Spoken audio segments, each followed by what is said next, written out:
నమస్కారం. ఈరోజు stock market update. April 13 market ఎలా ముగిసిందో చూద్దాం. సెన్సెక్స్ 700 పాయింట్లు పడిపోయి 76,083 వద్ద పాయింట్లలో ముగిసింది. నిఫ్టీ 50,200 పాయింట్లు పడిపోయి 23,042 వద్ద పాయింట్లలో క్లోజ్ అయింది.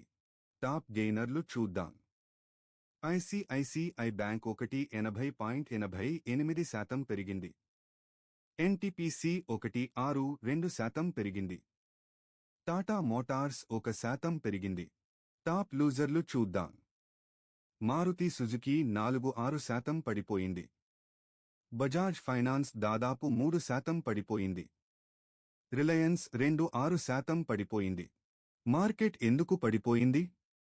ఇరాన్ అమెరికా శాంతి చర్చలు విఫలమయ్యాయి. అమెరికా అధ్యక్షుడు ట్రంప్ హార్ముజ్ జలసంధి దిగ్బంధం ప్రకటించారు. దీనివల్ల చమురు ధరలు పెరిగాయి. రూపాయి కూడా డాలర్ ముందు బలహీనపడింది. విదేశీ పెట్టుబడిదారులు ఏప్రిల్లో $5.15 బిలియన్ అమ్మారు. కానీ మార్చిలో మ్యూచువల్ ఫండ్ ఇన్ఫ్లోస్ $4.4 బిలియన్ చేరాయి. ఇది మార్కెట్కు కొంత మద్దతు ఇచ్చింది. రేపు అంబేద్కర్ జయంతి సెలవు.